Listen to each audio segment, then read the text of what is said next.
directo y en media hora creo que Dios puede hacer una revolución en nuestra mente. Nuestra mente tiene que cambiar, así como cambia nuestra mente, cambian nuestras emociones, y así como cambia nuestra mente y nuestras emociones, cambia nuestro comportamiento. Yo sé que algunos no me están escuchando porque estaban buscando la escritura que dije, que es Nehemías capítulo 2, verso 17 en adelante. Nehemías capítulo 2, verso 17 en adelante. Pero escúchame bien, la palabra arrepentimiento no quiere decir por mi culpa, por mi culpa, por mi gran culpa. La palabra arrepentimiento en el original quiere decir, en griego original quiere decir cambio de pensamiento. En el hebreo original quiere decir cambio de dirección. O sea que arrepentimiento no es remordimiento. Arrepentimiento es cambio de mente y cambio de dirección. Arrepentimiento no necesariamente quiere decir sentirte emocionalmente compungido. Hay veces que uno se arrepiente de ir hacia el norte y empieza a ir hacia el sur. Otras veces se arrepiente de pedir helado de chocolate y pide helado de vainilla. No sé si me están entendiendo lo que estoy diciendo. Arrepentimiento no quiere decir, no vas a la tienda de helados y dices, es que yo quería de chocolate, pero ahora siento que es vainilla lo que quiero. No, o sea, dices, siempre hago chocolate, ahora quiero vainilla. Eso es arrepentimiento. Cambiaste de mente. ¿Sí me explico? Y eso es importantísimo, que debemos de ser místicos en nuestra fe y seamos prácticos, porque arrepentimiento quiere decir cambiar de pensamiento y cambiar de dirección. Y por eso es que cuando Jesús vino a la tierra, y estoy dándoles este preámbulo porque el tiempo es muy limitado y quiero que estos 4 versículos verdaderamente nos bendigan y nos impacten en el libro de Nehemías. Cuando Jesús vino a la tierra, nos vino a salvar de nuestra maldad y de la pasada manera de vivir que teníamos, y del quebranto y del dolor y de la enfermedad y todo lo que es la consecuencia del pecado. Cuando Jesús vino a esta tierra, vino a salvarnos. Y yo quiero saber si hay alguien aquí que reconoce que ha sido salvado por Jesucristo. Si hemos sido salvados, quiere decir que necesitábamos salvación. Y si necesitábamos salvación, quiere decir que había cosas en nuestras vidas que estaban quebrantadas, que no estaban bien. Y esa es una de las cosas más importantes para poder recibir el impacto completo del Evangelio, que tú puedes verdaderamente reconstruir en tu vida cosas maravillosas y cosas buenas, porque el Evangelio trae libertad, trae sanidad, trae salvación, trae prosperidad, trae vida, trae gozo, trae todo lo que el ser humano pudiera jamás anhelar, lo trae el Evangelio de Jesucristo. Pero para eso es necesario primero reconocer nuestra condición, clamar a Dios y decir: Padre, yo te pido que me perdones, me arrepiento, cambio de pensamiento, cambio de dirección, y ahora te pido, ayúdame a reconstruir mi vida. ¿Hay alguien aquí que le puede decir al Señor conmigo: Señor, ayúdame a reconstruir mi vida? En el nombre de Jesús. Por eso Nehemías capítulo 2, verso 17, la Nueva Traducción Viviente dice: ustedes saben muy bien las dificultades en que estamos. ¿Hay alguien aquí que esté en alguna dificultad? Levanta tu mano si estás en alguna dificultad. Si estás en varias dificultades, levanta las 2 manos. Si estás en muchísimas dificultades, también levanta una pierna. Y yo estoy en dificultades. Todos estamos en dificultades. A veces dificultades de negocios, a veces dificultades legales, a veces dificultades financieras, a veces dificultades con el esposo, con la esposa, a veces dificultades con un hijo, con una hija. Todos tenemos dificultades, y el reconocer esas dificultades e invocar el nombre de nuestro Dios en esas dificultades es lo que hace la diferencia. Cristianos y no cristianos tienen dificultades. La diferencia es que el cristiano invoca el nombre del Señor en medio de sus dificultades, y Dios le ayuda y Dios le fortalece. ¿Cuáles eran las dificultades que tenían en aquel tiempo? Que la ciudad, en vez de Jerusalén, ahí tú puedes poner el nombre Tijuana, o el nombre Tecate, o el nombre Ensenada, o el nombre que tú quieras, pero la ciudad estaba en una desgracia, y la desgracia es que estaba en ruinas y sus puertas fueron destruidas por el fuego. ¿Por qué? Porque los babilonios, el imperio que había invadido a Israel en aquel tiempo, habían destruido la ciudad y se habían llevado cautivos a los israelitas. Y esto es una cosa súper importante.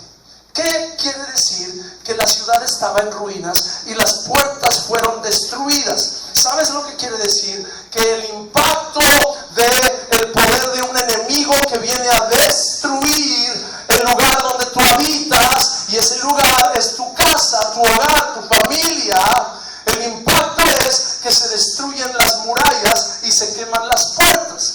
¿Qué quiere decir esto? Las murallas representan una protección y las puertas representan una decisión. Di conmigo: murallas, protección. Puertas, decisión.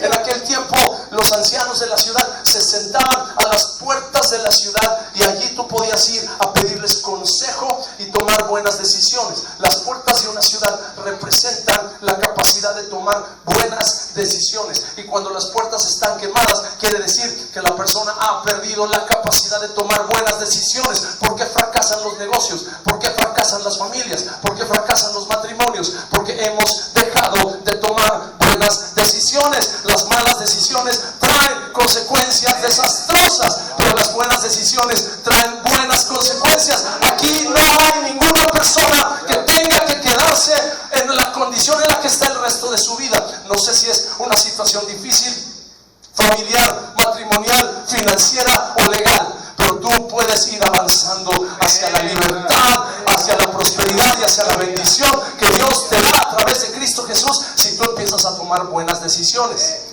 Amén, amén. No es abracadabra, patas de cabra, ni tampoco es 1, 2, 3 por mí, por todos mis compañeros. A veces hacemos oraciones así de que: Señor, tú sabes lo que yo necesito, así es que dámelo cuando tú quieras, si es tu voluntad. Pues así, con esas ganas. No, necesitamos saber lo que queremos. ¿Qué es lo que tú quieres el día de hoy? ¿Quieres reconstruir? ¿Quieres reconstruir tu familia? ¿Reconstruir tus finanzas? Algunos de ustedes están más endeudados de lo que se imaginan. ¿Por qué? Porque hace tiempo que ni siquiera abres ese sobre que te llegó hace 2 meses del estado de cuenta de Banamex. Ups, esa se me chispoteó. Estás más endeudado de lo que te imaginas. ¿Por qué? Porque hay un temor de conocer la realidad de cómo estás en verdad. Pero yo no vine aquí para que pierdan el gozo pensando en el estado de cuenta de Banamex. Vine aquí para animarles y desafiarles a que es posible reconstruir y es posible salir adelante si empezamos a tomar buenas decisiones. Y por eso es que se necesita reconstruir las murallas y la puerta. Proverbios capítulo 25, verso 28 dice: una persona sin control propio es como una ciudad con las murallas destruidas. Una persona sin control propio es como una ciudad con las murallas destruidas. ¿Sabes por qué es necesario que nosotros nos congreguemos y nos conectemos con una iglesia como Cornerstone aquí en Tijuana? ¿Sabes por qué? No es nada más para escuchar una buena prédica, no es nada más para cantar unas cuantas canciones. La razón fundamental es porque cuando nos congregamos estamos conectándonos con una estructura. Di conmigo: estructura. Y yo quiero ser muy claro con esto.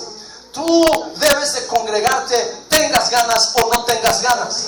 Tú tienes que ir a la iglesia, tengas ganas o no tengas ganas. Tú tienes que ir a la iglesia aunque a veces te sientas aburrido. Escúchame, porque no vamos a la iglesia solamente para recibir una palabra de ánimo. Hay veces que no es una palabra de ánimo, sino de desafío.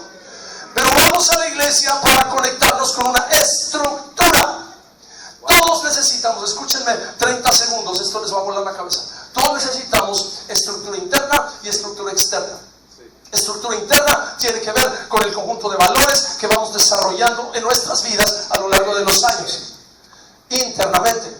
La estructura externa tiene que ver con la gente que hay a nuestro alrededor, con los compromisos que hemos adquirido y con las responsabilidades que tenemos con gente a nuestro alrededor, que demandan de nosotros que seamos consistentes con nuestras palabras y que seamos fieles en nuestros compromisos. Eso es estructura externa.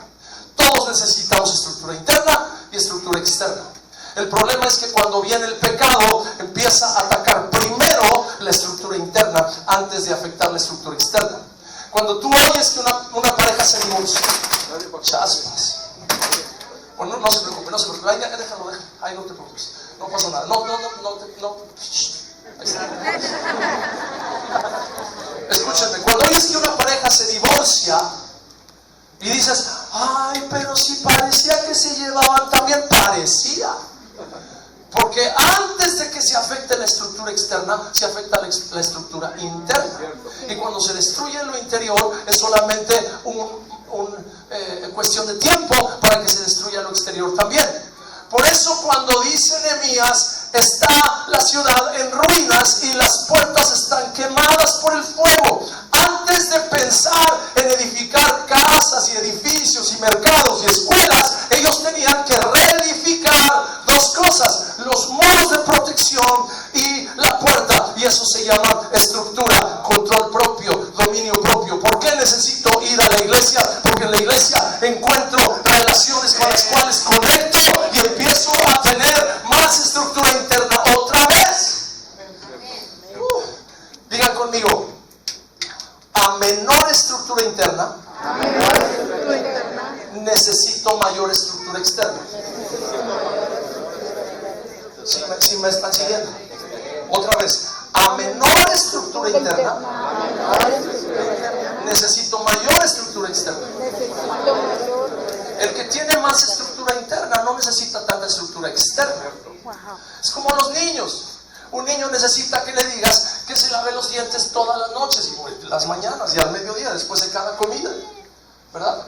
¿Cuántos de aquí no se lavaron los dientes después de desayunar? No me respondan, porque ya no tienen edad para que les estén correteando de que no solamente se laven los dientes, sino usen hilo dental y todas esas cosas que el dentista te regaña. ¿Por qué no estás usando el hilo dental?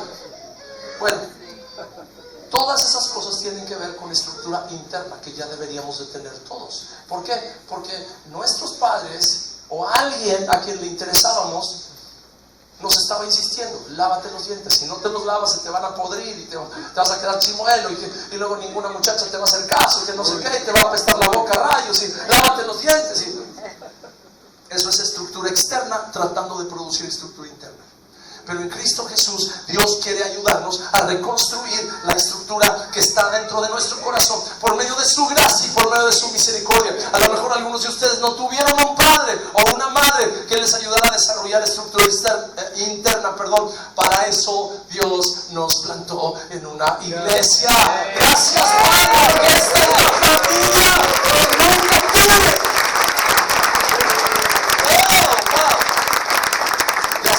Ganas de hacerme miembro aquí.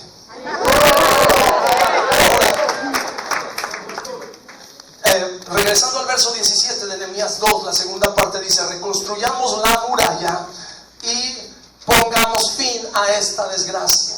Y yo quiero saber si hay alguien aquí que quiere ponerle fin a la desgracia de la deuda en sus vidas, que quiere ponerle fin a la desgracia del divorcio, que quiere ponerle fin a la desgracia de un hijo o una hija con una adicción a droga, a opioides, a marihuana, lo que sea.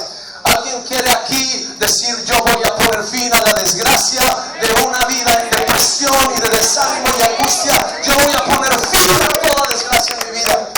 ¿Cómo lo vamos a hacer? A través de reconstruir la estructura que Dios quiere que tengamos adentro y afuera de nuestras vidas.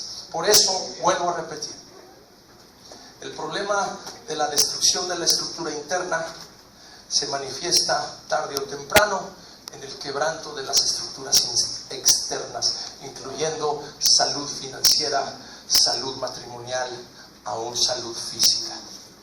Cuando quieres ir de regreso, cuando estás ya cargado a la parte de la desgracia y quieres ir de regreso, tienes que empezar por la misma ruta.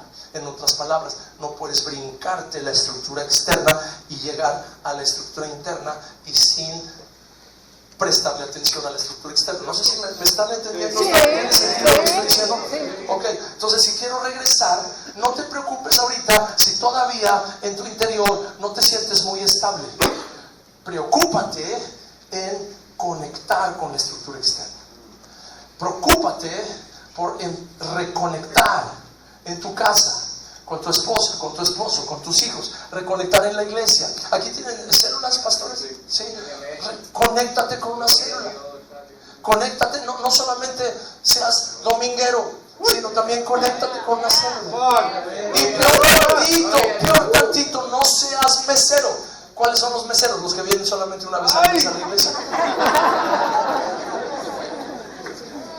Me conecto con la estructura externa y poco a poco la estructura interna es restaurada en mi vida. Y entonces puedo absorber mayor responsabilidad y decir, ahora, así como otro tenía que estar diciéndome, lávate los dientes, ahora me los lavo yo solo por iniciativa propia. Obviamente estoy hablando figuradamente.